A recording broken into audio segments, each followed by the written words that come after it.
Episode 88। मैं जागा तो रात हो चुकी थी। 6 घंटे की नींद ने मुझे जहनी और जिस्मानी तौर पर ताज़ा दम कर दिया था। मैं उस बेडरूम से निकला जो मुझे दिया गया था तो उस्ताद और उसकी बीवी के हंसने की आवाज़ आ रही थी। मैं नॉक करके अंदर चला गया। वो दोनों सोफे पर बैठे शाम की चाय पी रहे थे। भाई, कुछ फ़र्क पड़ा सोने से? उसकी बीवी ने पूछा। चाय पियेंगे आप या कॉफ़ी? कॉफ़ी नहीं पी अरसे से। वो उठकर अंदर चली गई। मेरी बीवी बहुत अच्छी कॉफ़ी बनाती है और तुम उसे बहुत अच्छा बेवकूफ़ बनाते हो। मैं तो ये समझने से कासिर हूँ कि वो तुम्हारे झूठ को सच कैसे मान लेती है। ज़हीन और समझदार औरत है, शायद इसीलिए मान लेती है कि समझदार है।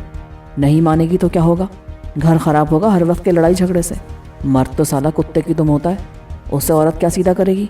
अच्छा है, उसे जैसा है जो है की बुनियाद पर कबूल कर ले। और मोहब्बत में यही तो होता है। यानी तुम्हें भी शक है? वही जो मुझे हुआ कि हकीकत जानती है वो, मगर क्या करे अगर यकीन ना करे? उसे बदल तो नहीं सकती। उस्ताद ने मौजू बदल दिया। वहाँ तो क़यामत मची हुई है। सैकड़ों लोग आसपास के देहात और शहरों से पहुँच गए हैं और पुलिस पर बड़ा दबाव है। ये कोई आम डकैती की वारदात नहीं थी, पुलिस जानती है, मगर वो खुद भी ये मशहूर कर रहे हैं कि उसके ज़िम्मेदार मुखालफिन हैं। और जो मरे वहाँ, उनका क्या हुआ? क्या होना था? दोपहर तक लाशों का पोस्टमार्टम हो गया, जो एक कानूनी कार्रवाई थी। मुझे एक मुखबिर ने इत्तला दी है कि पुलिस लाशें भी नहीं ले गई थी। अस्पताल से रिपोर्टें आ गई। असर के बाद वहीं नमाज जनाजा हुई। कितने थे मरने वाले? 17।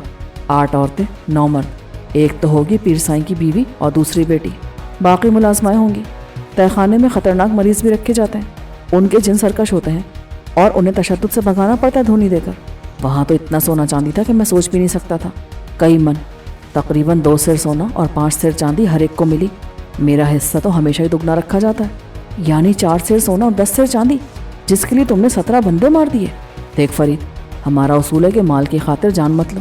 इससे पहले दर्जनों वारदातों में 2 या 3 बंदे मरे थे अपनी बेवकूफ़ी से, बहादुर बनने के चक्कर में और फरार होकर पुलिस को बुलाने के चक्कर में। वरना लोग मुसल्ला भी हों तो मज़ाहमत नहीं करते, मालिक की खातिर जान सिर्फ बेवकूफ़ देते हैं। हम महसूर कर लेते हैं और बता देते हैं कि किसी की जान लेना हमारा मकसद नहीं। तो फिर यहाँ क्या हुआ था? बताया है ना कि यहाँ मुसल्ला मुहाफिज रात भर गश्त करते थे और उनके पास ख़तरनाक असलहा था। पहले उनको मारना पड़ा। चलो, एक पीर साईं के अलावा 8 मुहाफिज थे जो तुमने मार दिए। औरतों से तो कोई ख़तरा ना था। और आग लगाना या पीर साईं के आस्ताने को धमाके से उड़ाकर ज़मीं बोस करना, ये क्यों ज़रूरी था? तू नहीं समझेगा फरीद। क्यों? क्या मैं इतना कमअक़ल हूँ? साफ कहो कि तुम बताना नहीं चाहते। तुम्हारी कोई ज़ाती वजह थी? नहीं, ज़ाती वजह क्या हो सकती है? हमें कहा गया था। कहा गया था? हाँ, हुक्म था। हम ना मानते तो कोई और ये काम कर देता, लेकिन फिर हम ना रहते, एक एक करके सबको मार दिया जाता पुलिस मुकाबले में, या जैसे मुझे मारा जा रहा था फांसी देकर। ये किसका हुक्म मारा था तुमने? हैं फरीद, जो हमसे ज़्यादा ताकतवर हैं, असर और रसूख रखते हैं। हम और हम जैसे बहुत से शरीफ डाकू अपना धंधा जारी नहीं रख सकते अगर उनकी सरपरस्ती हासिल ना हो। कुछ फ्यूडल लॉर्ड्स हैं, कुछ सियासी वडेरे, जो पुलिस को ऐसे इस्तेमाल करते हैं जैसे शतरंज में प्यादे होते हैं। मैं हैरानी से सुनता रहा। उन्होंने क्यों कहा था कि आस्ताने को मिटा दो? उसने नफ़ी में सरे लाया। मुझे तो ठेकेदार ने बुलाकर कहा था। सिकंदर नाम है उसका। सिकंदर? ठेकेदार सिकंदर ने कहा था? मैं समझ गया। क्या समझ गया? वो पीर साईं का दुश्मन नंबर 1 था, साला भी था। जहाँ यह आस्ताना है वहाँ पहले एक शख्स की सारी ज़मीन थी, नहर के इधर भी और उधर भी। उसके 2 बेटे थे। जब वो मर गया तो नहर की एक तरफ की ज़मीन बड़े भाई यानी उस डब्बा पीर को मिली, दूसरी तरफ की ज़मीन उसके भाई को मिली जो बड़ा चौधरी कहलाता था। अभी कुछ दिन पहले वो फौत हुआ है। पीर के घर में 2 बेटियाँ थीं, चौधरी के घर में 2 बेटे। आपस में उनके रिश्ते हो गए कि अपनी ज़मीन अपने पास रहे। बड़ी लड़की शाहीना का बड़े भाई अनवर से, रोजीना का छोटे अकबर से। लेकिन अनवर निकल गया मुल्क से बाहर पढ़ने के बहाने और 7 साल बाद वापस आया। उसने शादी से पहले इनकार कर दिया था। नतीजा ये निकला कि बड़ी बेटी ज़बरदस्ती ब्याह दी के छोटे कज़न से, जिसका नाम अकबर था। वो अय्याश और बदचलन आदमी था। उसने बीवी पर बड़ा जुल्म किया। एक तो ये ताना था कि जिससे तेरी मंगनी हुई थी वो तुझ पर थूक कर भाग गया और तू मेरे पल्ले बांध दी गई। ठुकराई हुई औरत। दूसरे वो बदकमाश आदमी था। बिलाखिर बीवी ने उसे कत्ल कर दिया। कत्ल कर दिया? अपने शौहर को? हाँ, कोई और तरीका नहीं था उसके पास गुलू खलासी का। एक वजह मैं भी बना। वो मुझ पर फरेख्ता हो गई थी, वही जो कल रात तेरे साथ फरार होते हुए मारी गई। हाँ, उसकी छोटी बहन थी रोजीना। अब उसको बड़े भाई के पल्ले बांधना ज़रूरी हो गया है, जो 7 साल तक बाहर से आला तालीम लेकर आया था, मगर रहा वो जद्दी पुश्ती वडेरा ज़हनी तौर पर। रोजीना उसे ज़बरदस्ती कबूल करने पर तैयार ना थी, क्योंकि वो बड़ी बहन का अंजाम देख चुकी थी और वो सिकंदर के बेटे मुराद से मोहब्बत करती थी। इसी सिकंदर के बेटे से? उस्ताद भौचंका रह गया। हाँ, ये दुश्मनी का चक्कर था उस्ताद। सिकंदर ने पहले रिश्ता मांगा था बेटे का, बहन की बेटी थी, लेकिन बहनोई ने इनकार कर दिया। सिकंदर ने बेटे की जिद पर कई बार कोशिश की और जिल्लत उठाई। साले बहनोई दुश्मन हो गए। मुराद ने एक बार रोजीना को अगवा करके ले जाने की कोशिश की। उसके कुछ दोस्त थे और कुछ मुहाफिज। मुराद बच गया, मगर एक दोस्त किसी तरह अस्पताल पहुंच के मरा। उसने अपने कत्ल का इल्ज़ाम पीर साईं पर लगा दिया। ये बयान मजिस्ट्रेट ने रिकॉर्ड किया था और कानून में मरने वाले के बयान को सच तस्लीम किया जाता है। फिर पीर गिरफ्तार हुआ? कहाँ, उसने जमानत करा ली, मगर सिकंदर बहुत चालाक है। उसने बेटे को गायब कर दिया और ना जाने किसकी लाश को बेटे की लाश बना के खुद पीर साईं पर मुराद के कत्ल का दूसरा मुकदमा बना दिया। मुराद को रूपोश कर दिया। पीर ने जवाबी चाल चली। पिछली तारीख में बेटी का निकाहनामा बनवा के सिकंदर के इल्ज़ाम को झूठा साबित कर दिया। एक हफ्ता पहले निकाह के बाद उसकी रुखसती हो चुकी थी। धूमधाम से शादी इसलिए नहीं हुई कि मेरी बड़ी बेटी का ससुर बिस्तर मर्ग पर था। और ये सच भी है। बड़ी अजीब कहानी है। अरे आगे भी सुनो उस्ताद। दूसरी कोशिश में मुराद अपनी महबूबा रोजीना को ले गया। वो खुद फरार हो गई उसके साथ, और अब सुना है वो रूपोश है कि पीर साईं गैरत में कत्ल ना कराते उन्हें, मगर दर हकीकत उनको सिकंदर ने छुपा रखा है। तुम बताओ, तुम्हें सिकंदर ने कहा और तुमने कहा ठीक है। 17 आदमी मार दिए तुमने। देख फरीद, बार बार मारने की बात ना कर। हमने उन्हें सामने खड़ा करके गोली नहीं मारी, वो मुकाबले में मारे गए। हम आसपास छुपे हुए थे, वो सामने थे। और बाकी के 8? मेरा ख्याल था कि बाकी निकल जाएंगे। पीर को जिंदा नहीं छोड़ना था। औरतों का मुझे बिल्कुल नहीं पता था। आग लगाना ज़रूरी था कि वहाँ कैमरे लगे हुए थे, वो सब तबाह हो गए होंगे। फिर ये कि उसे डकैती की वारदात नहीं बनाया जाएगा, ये कहा गया था हमसे। पुलिस कहेगी कि मुखालिफ लोग थे, नामालूम अफराद। आगे वही तहकीकात और तफ्तीशी अफसर, ट्रिब्यूनल, नतीजा भी वही सिफर। कुछ अरसे बाद किसी को वारदात याद भी नहीं रहेगी। अखबारात में और टीवी पर मुखालिफिन का प्रोपागंडा होगा, सब मजम्मत करेंगे। सिकंदर के ऊपर वालों का आलाकार है, उसके बगैर इतना बड़ा ठेकेदार वो कैसे बनता? किसी का तो हाथ होगा ना उसके सर पर। कोई आदमी दुश्मनी में इस हद तक कैसे जा सकता उस्ताद? 17 बंदे मरवा दिए सिकंदर ने। उसे कहाँ अंदाजा हुआ कि 17 मारे जाएंगे? वो तो पीर को ख़त्म कराना चाहता था। वजह मालूम हो गई। वो अपने बेटे और बहू को महफूज करना चाहता था। उन्हें कब तक छुपा के रखता हो आखिर? मगर अब तो बदला लेने वाला कोई भी नहीं रहा। पर उस्ताद, आखिर तुम कब तक जारी रखोगे इस लूट मार के खतरनाक खेल को? तुम्हारा दिल नहीं भरता? खजाने तो भर गए तुम्हारे। तुम्हें अपनी बीवी और बच्चों का सोचना चाहिए। उस्ताद का चेहरा तारीख हो गया, लेकिन उसके जवाब से पहले खादिमा ने मेज़ पर रात का खाना चुन दिया था। उसकी बीवी के बुलाने पर हम बातों को अधूरा छोड़कर उठ गए। मेरा ख्याल था कि रात को उस्ताद से फिर मुलाकात होगी, इसीलिए मैं खाने पर इधर उधर की बातें करता रहा। भाभी, बच्चे कहाँ हैं? बच्चे हैं एबटाबाद में, बर्न हॉल में पढ़ते हैं, हॉस्टल में रहते हैं। सर्दियों की छुट्टियाँ होती हैं, दिसंबर जनवरी तो आते हैं, या साल में एक बार हम चले जाते हैं। आमतौर पर जून जुलाई में मरी और काकान का चक्कर भी लगा लेते हैं। बाकी साल आप दोनों अकेले रहते हैं यहाँ? उस्ताद हंसा। अब ये दोनों और अकेले क्या करें भाई? ये मानते नहीं कि किसी और स्कूल में पढ़ाएं। कहते हैं सबसे अच्छा वही है, और शायद गलत भी नहीं कहते। पहले ये श्रीनगर में था, तकसीम के बाद यहाँ कायम हुआ। तरबियत अच्छी होती है वहाँ, बच्चे भी आदी हो गए हैं। मैंने उस्ताद की तरफ देखा तो वो सर झुकाए खाना खाने में मसरूफ़ था। मैं समझ गया कि उसने बच्चों को घर से और माँ से क्यों दूर रखा है। इस तरह बच्चों को बाप के दूर रहने का एहसास नहीं होता, और ख़ुद उस्ताद उनके मुमकिन सवालात से बचा रहता है। रात को अकेले में दोबारा नए जख्मों की टीस जाग उठी। दिन में मेरा तस्वर मुझे सरकारी अस्पताल का मुर्दा खाना दिखाता रहा, जहाँ शाहीना की सर्द अकड़ी हुई लाश दूसरी बहुत सी लाशों के दरमियान पड़ी होगी। अभी मैं सोने का इरादा कर ही रहा था कि उस्ताद आ गया। तू जाग रहा है फरीद? तुम्हें भी नींद नहीं आ रही ना? सोना चाहता था पर नींद नहीं आई। उसे सोता छोड़ के मैं यहाँ आ गया। चाय पिएगा? हाँ। बाहर बैठकर चाय पीते हुए उसने वही सवाल किया जिसकी मुझे तवक्को थी। तू इन मामलात में कैसे फंस गया? उस वक्त से बता जब मैंने तुझे छोड़ा था। मैंने उसे बताया कि उसकी हिदायत के मुताबिक मैं आसिफ ज़दा हवेली में चला गया था। फिर वहाँ नौरीन कैसे मिली, कैसे मैंने सलमान खान की लाश दरियाफ्त की, उस वक्त से लेकर नौरीन के बिछड़ने तक, फिर मुरादाबादी में रेशम के हाथों बचाए जाने से चौधरी अकबर की हवेली में पहुंचने से उस रात तक के सारे वाक़यात उस्ताद के गोश गुजार कर दिए। जब मैं शाहीना को बचाकर निकालने की कोशिश कर रहा था और वो मारी गई थी, हमें पता ही ना चला और सुबह हो गई। कहीं करीब की मस्जिद से अजान की आवाज़ ने फिजा के सुकूत को तोड़ा तो हमें ख्याल आया कि सारी रात गुजर गई। हम देर से सोए थे तो देर से उठे। पहले मैं जागा और घड़ी देखी तो 10 बजे थे। गुस्ल करके बाहर निकला तो उस्ताद की बीवी लाउंज में एक मुलाजमा से सफाई करवा रही थी। आप पहले चाय पियेंगे या फिर नाश्ता करेंगे? उस्ताद गामा रुस्तम भी जाग जाए तो नाश्ता इकट्ठे करेंगे। गामा रुस्तम? तुम मलिक साहब को इस नाम से पुकारते हो? वो तो दोपहर के बाद उठेंगे। उस्ताद का नाम बेख्याली में मेरी जुबान पर आ गया था। मैंने कहा, बेख्याली में मुंह से निकल गया। दरअसल उसको पहलवान बनने का बड़ा शौक था। हम मजाक करते रहते थे उसके साथ। मगर गामा भी और रुस्तम भी, अगर बेतकल्लुफ दोस्त हो तो उस्ताद क्यों कहते हो? वो बाज़ार मेरी तरफ देखे बगैर बात करती रही और मुलाजमा को देखती रही। کہ وہ حرام خوری تو نہیں کر رہی؟ پھر میرا جواب سنے بغیر کچن کی طرف چلی گئی۔ میں ناشتے کا کہہ دوں؟ میں نے لاؤنج میں خاموش رکھ کے ٹی وی کو آن کر دیا۔ میں گزشتہ روز کی واردات کی خبر دیکھنا چاہتا تھا۔ سارے چینل دیکھے مگر مایوسی ہوئی۔ خبروں کے مجھے 2 ہی چینل ملے، ایک اپنا CNN اور دوسرا BBC۔ PTV کے قومی خبرنامے میں بھی کچھ نہ تھا۔ استاد کی بیوی پھر نمودار ہوئی۔ آئیں ناشتہ کر لیں۔ آپ کے گھر میں اخبار کون سا آتا ہے؟ کوئی سا بھی نہیں۔ کیا کرنا ہے اخبار پڑھ کے؟ وہی سیاستدانوں کے بیانات اور سرکاری سچ۔ سچ بات تو یہ کہ مجھے دلچسپی نہیں۔ یہ کبھی ہو تو بازار سے آ جاتا ہے، پڑھتے ویسے یہ بھی نہیں ہے۔ مجھے تو عادت ہے۔ یہاں اخبار کہاں سے ملے گا؟ میں بھیجتی ہوں بھی ڈرائیور کو، جہاں سے بھی ملے گا لے آئے گا۔ آپ کب سے جانتے ہیں ملک صاحب کو؟ اب میں جھوٹ بولنے کے لیے مستعد ہو گیا۔ 10-15 سال سے۔ انہوں نے کبھی ذکر نہیں کیا آپ کا یا کسی بے تکلف دوست کا؟ آپ لوگوں کو دیکھا تھا میں نے، آپ ساری رات باتیں کرتے رہے۔ اچھا، آپ کو معلوم ہو گیا تھا؟ لگتا ہے شادی نہیں ہے آپ کی ابھی تک۔ بالکل صحیح اندازہ ہے آپ کا۔ آپ کے دوست اور آپ کی عمر میں کافی فرق ہے۔ ملک صاحب سے میری شادی کو 15 سال ہو گئے، آپ ابھی تک ایسے ہی پھر رہے ہیں۔ فرق تو ہے پر زیادہ نہیں۔ میں 30 کا ہوں، وہ 45 کے ہیں۔ 15 سال کا فرق کم ہوتا ہے کیا؟ آپ لوگ کلاس فیلو تو نہیں ہو سکتے؟ کالج کی صورت تو انہوں نے دیکھی نہیں۔ آپ کے بارے میں بتا رہے تھے کہ آپ MA پاس ہیں۔ جی، سب پرائیویٹ کیا میں نے، دوستی میں عمر نہیں دیکھی جاتی۔ دراصل والدین بچپن میں فوت ہو گئے تھے، بڑے بھائی نے پالا تھا، وہ بھی حادثے میں مارے گئے، تو پھر ملک صاحب نے میری بہت مدد کی تھی۔ میں بڑے بھائی کی جگہ سمجھتا ہوں انہیں۔ مجھے یہ سب تو انہوں نے نہیں بتایا، اور میرا خیال ہے کہ آپ کے سوا کوئی اور دوست دیکھا بھی نہیں میں نے ان کا۔ آتے ہیں ملنے والے پرانے محلے دار اور اب نئے، یا وہ جن کے ساتھ یہ کاروبار کرتے ہیں۔ کہتے ہیں کہ میں نے منع کر رکھا ہے، اور ٹھیک بھی ہے، بزنس کی بات باہر۔ ویسے ہیں بہت سوشل، لیکن دوستی ان کی نہیں دیکھی میں نے کسی سے جیسی آپ سے ہے۔ آپ نے شادی کیوں نہیں کی؟ اتنی دیر تو نہیں ہوئی ابھی۔ آپ تو اتنی پریشان ہیں جیسے مائیں ہوتی ہیں۔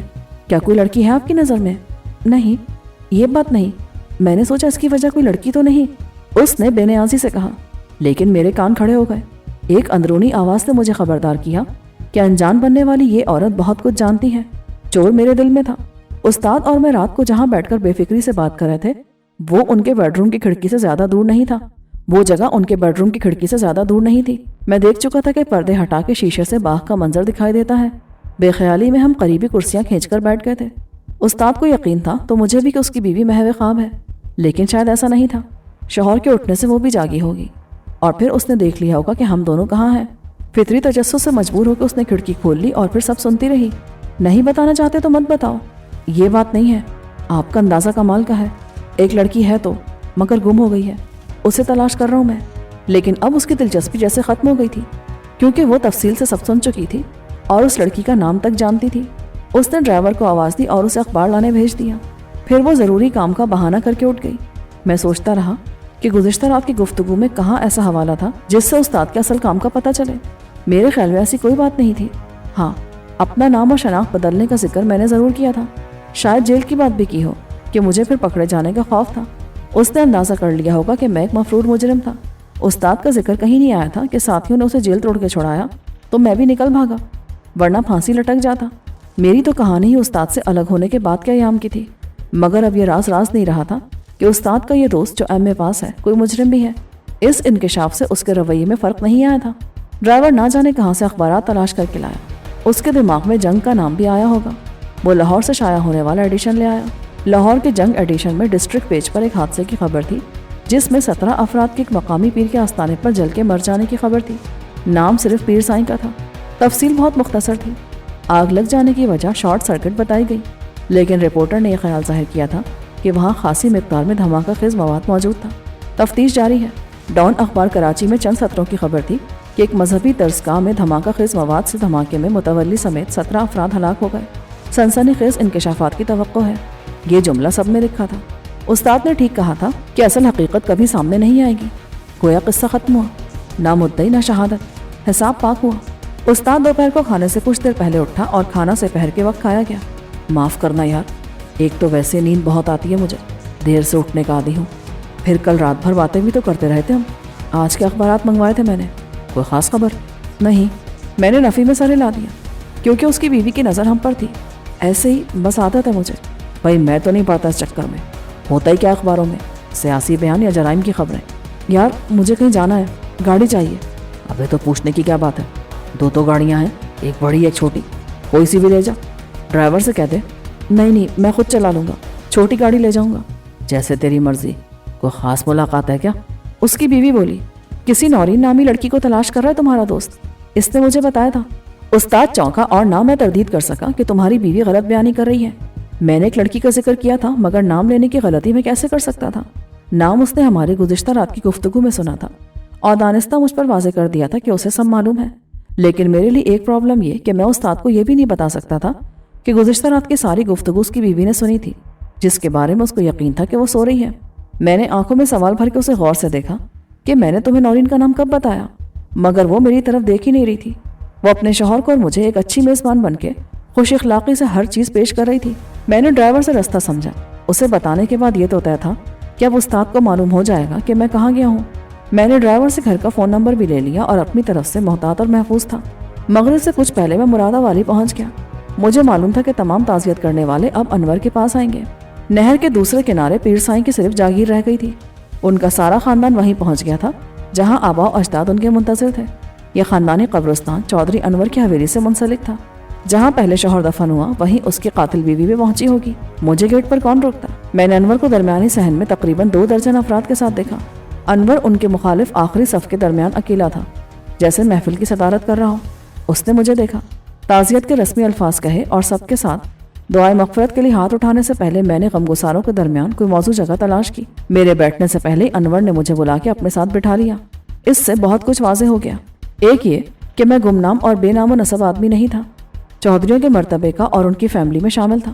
دوسرے یہ کہ انور مجھ سے بدظن یا خفا نہیں تھا. اور تیسرے یہ کہ اب وہ مجھے پھر اپنا دستے راست بنا کے رکھنا چاہتا تھا. میں نے افسوس کا اظہار کیا اور اللہ سے معافی مانگ کر جھوٹ بھی بولا کہ مرحوم پیر سائیں بڑے نیک خدا ترس پر پہنچے ہوئے تھے. خدا اسے توفیق دے کہ سارے خاندان سے بچھڑ جانے کا صدمہ برداشت کرے وغیرہ وغیرہ. لوگ بآواز بلند آمین کہتے رہے. مغرب تک تعداد 100 تک پہنچ گئی تھی تو مجھے اندازہ ہوا کہ یہ سوئم کی تقریب تھی اور لوگ مسجد سے چنے پڑھ کے ادھر آ رہے تھے. ملازموں نے کھانا مغرب پہ کچھ دیر بعد لگا دیا. آخری آدمی کے رخصت ہونے تک عشاء کا وقت ہو گیا تھا. اف، میرا تو دماغ معاف ہو گیا اور ہاتھ شل ہو گئے ہیں. اندر آ جا یار. انور نے گہری سانس لی. مجھے 2 دن پہلے ہی بڑے چودھری صاحب کے انتقال کی خبر بھی ملی تھی. یار اب تو سب کی طرح رسمی باتیں مت کر. وہ اندر جا کر ایک بیڈ پر ڈھیر ہو گیا. آخر کب تک جیتے ہو؟ وسائل نہ ہوتے تو کب کے مر چکے ہوتے. انور، آخر وہ تیرے والد تھے تو کیا باپ مرتے نہیں؟ اور کون کہے گا کہ حسرت ان غنچوں پہ ہے؟ 74 سال کی عمر ہو گئی تھی ان کی. پچھلے 4 سال تو مر مر کے جیتے گزرے. اور تجھے مزے کی بات بتاؤں، وہ ڈاکٹر پہلے مر گیا جو ان کو زندہ رکھنے میں مصروف تھا. انور کے رویے نے مجھے حیران کر دیا. وہ ڈاکٹر کی موت کو مزے کی بات کہہ رہا تھا. اس نے کسی کو آواز دے کر کافی لانے کے لیے کہا اور پھر بیڈ پر تکیا بغل میں دبا کے بیٹھ گیا. تو کیسے نکل گیا وہاں سے بر وقت؟ بر وقت کیا مطلب؟ جب ڈاکو نے حملہ کیا. وہ ڈاکو تھے؟ تو نے دیکھا؟ میں نے برہمی سے کہا. یار وہ سونا چاندی نقد لے گئے، مسلح آئے تھے اور محافظوں کو مار دیا. چور تو نہیں کہہ سکتا نا میں انہیں، مگر وہ تو آستانے کو بھی تباہ کر گئے. ایک نیک کام بھی کیا انہوں نے، اس ڈبہ پیر کے فراڈ سے بچا لیا لوگوں کو. انور، وہ سلسلہ ختم ہونے والا نہیں ہے. کوئی مرید اسے آمدنی کا ذریعہ بنا لے گا. اور ایسے تو نہ جانے کتنے ڈبہ پیر عامل اور تقدیریں بدلنے والے سارے پاکستان میں لوگوں کو لوٹ رہے ہیں. مگر وہ تیرے تایا بھی تھے. شاہینہ تیری بھابھی تھی. بھابھی؟ یہ کیسا رشتہ ہوتا ہے پیار کا سلیم؟ بڑی بہن اور ماں جیسی ہوتی بھابھی، بلکہ اس سے بھی زیادہ. وہ فحاشہ جس نے شوہر کو قتل کر کے مجرم مجھے بنا دیا دنیا کی نظر میں. خود تجھ سے کیا پوشیدہ ہے؟ ریشم کو زہر کس نے دیا تھا؟ یہ تو نے بتایا تھا مجھے. اور تیرے ساتھ؟ چل چھوڑ انور، مرنے والے کی نیکی بھی اس کے ساتھ گئی. یعنی اب میں مرحومہ کو شریف زادی کہہ کے سارے اوصاف اس کی ذات سے منسوب کر دوں؟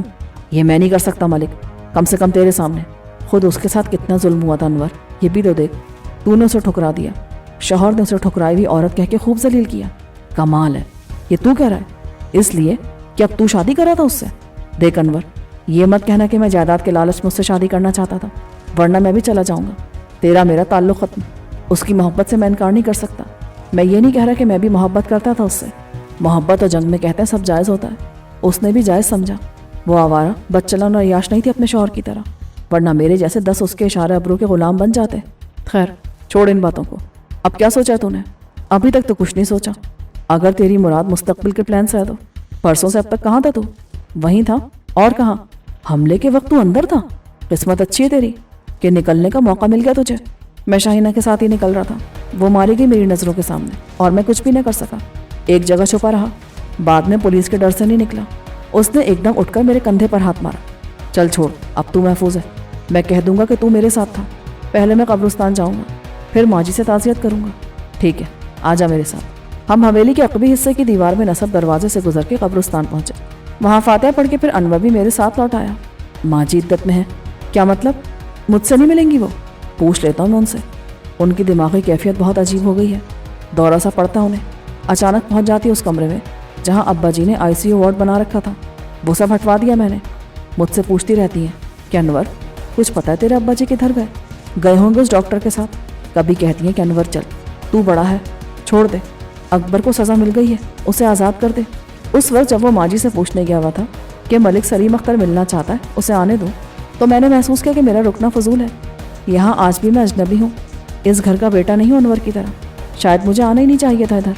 मैंने सोचा और एकदम पलट के गेट से बाहर निकल गया जहाँ मेरी लाई हुई कार खड़ी थी। अभी तक अनवर ने उसे नहीं देखा था। मैं गाड़ी को मोड़ के जिस रास्ते से आया था उसी पर भाग निकला। अनवर ने वापस आके मुझे गायब देखा होगा तो पूछा होगा, और गेट पर खड़े गार्ड ने उसे बता दिया होगा कि वो तो जिस गाड़ी में आए थे उसी में वापस चले गए, कुछ बता के नहीं गए। उसके बाद अनवर समझ जाएगा कि अब मैं लौट के आने वाला नहीं हूँ। वो इस गुमान में कि अब इधर की और नहर पार की सारी जागीर का मालिक वो है। लेकिन बिलाखिर पता चल जाएगा जब असल वारिस नमूदार होंगे। जिस हकीकत से मैं आशना हूँ वो उस पर आहिस्ता आहिस्ता वक्त के साथ आश्कार होगी। अभी तक तो उसने मुझसे रेशम के बारे में कोई सवाल नहीं किया था। उसका ख्याल होगा कि बिलाखिर वो मुझसे पूछ लेगा। शाहीना से शादी के बाद तो मैं भी यहाँ, और वो भी, तो जल्दी कैसी? बाद में जब मुर्दा फर्ज कर लिए जाने वाला मुराद जिंदा सलामत अपनी बीवी रोजीना के साथ पूरे कर्रोफर और शान शौकत के साथ नमूदार होगा तो उस पर दोहरी क़यामत गुजरेगी। उनके हक़ मिल्कियत को तस्लीम करना पड़ेगा।